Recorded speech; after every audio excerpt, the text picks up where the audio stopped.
Well, hi there. It's Coach Joe and Coach Dean, Greetings. and we are sitting on Runner's Bench today. For those of you that have been watching the series, we were on Runner's Rock a number of weeks ago. Well, it would have been a lot of weeks ago. A lot of weeks ago. Today we're next to the Arizona Canal in a place called Chandler, Arizona. It's beautiful. You might see some runners go past us behind. We've logged a lot of miles on these canals in our days. And it's one of the most popular places in Arizona to go for runs. You'll if you ever come down here, come to the Phoenix or Tucson areas, canals are one of the popular places to meet runners. Yep, they're flat, they're usually unpaved, and they even feel a little cooler, I think. Absolutely. There's no heat in my lane anyway. There's no heat in Dean's Lane, which Never. brings us to our first topic this morning, which is the mental problems that we have as runners. See, when I say that it's cooler next to the canal, I'm of course kidding, because it's really not any cooler. But we do a lot of things in our heads, and we're going to do some topics today that around the mental games we play as runners, because how much of running is mental? Oh, Joe, you're baiting me. You're doing this on purpose. Is it a 50-50? Nobody can quantify this. I used to say it. It's Yeah.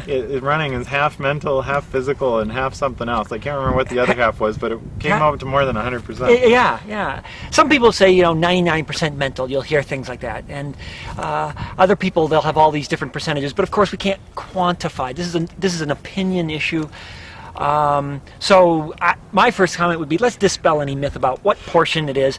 We know that to optimize whatever your physical conditioning is, you got to be mentally strong. That's what we do know. You got to be mentally strong. What does that mean?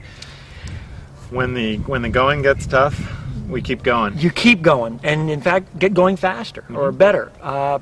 Mental toughness has a number of different components. We go a lot of different directions, but basically, it's when things are tough that can still hang in there.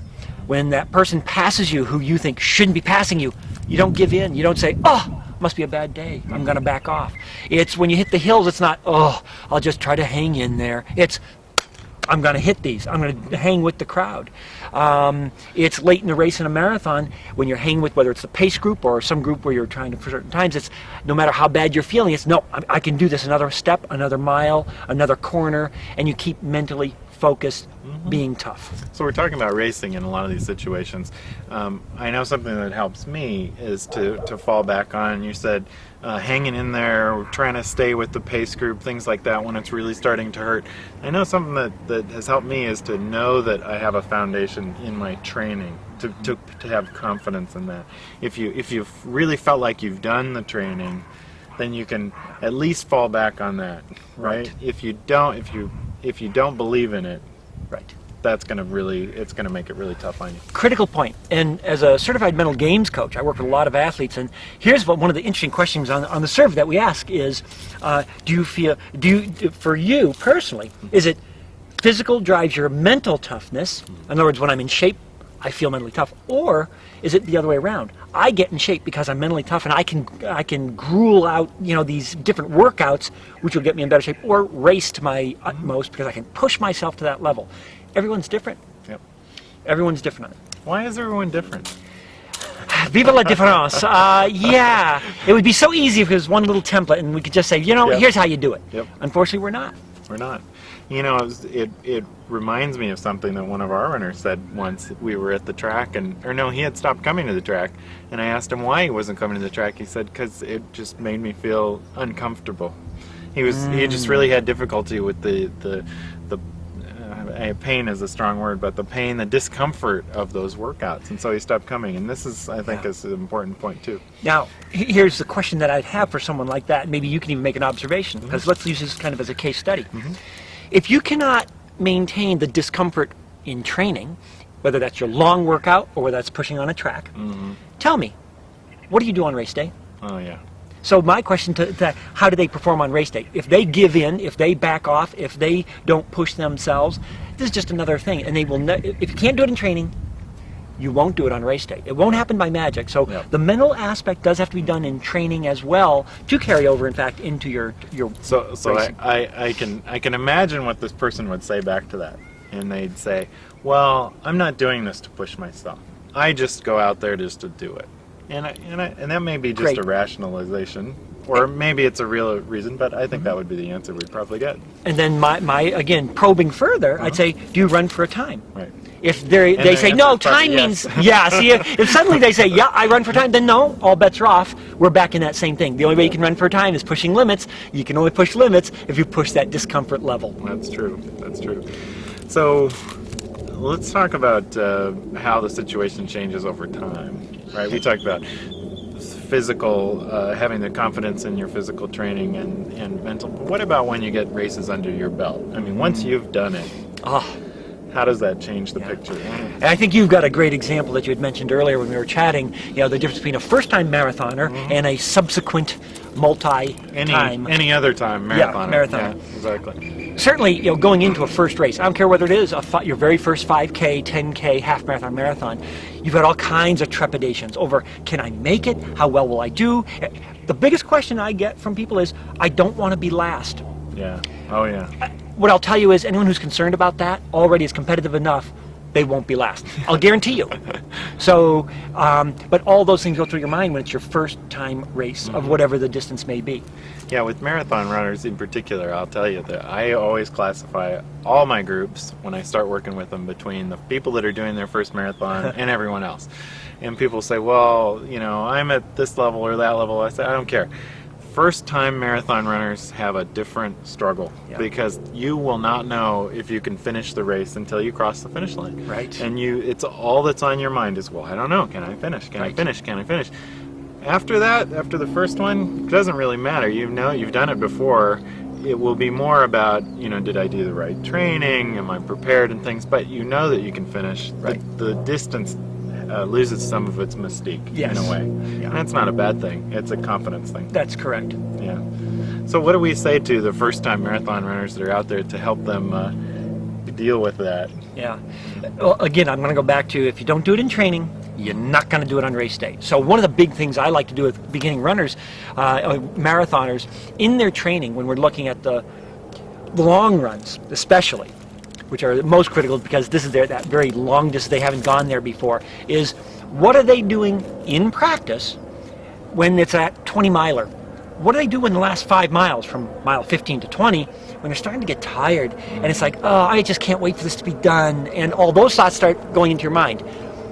At that very time is when they have to start rehearsing instead the other kinds of focus that we have that says, I can finish, I'm going to do this, I'm gaining conditioning, I'm getting stronger by the step, I'm going to make it to this next corner, because those thought patterns, when you do them in practice, is exactly what you want to do on race day to get you through the full marathon. So you got to practice it in order to do it on race day. A lot of times with people when they're doing their first 20-miler, the first comment that they make after they finish this 20-mile run, to me at least, is, "Oh gosh, I don't feel ready for the marathon." And I think it's part of this whole game that we play is that they really aren't ready for one thing because mentally they're not. Yeah. They don't know what they're in for yet, and they also have just finished their training. Right, they've just gone through that 20-miler, but it really does a number on them. Yeah.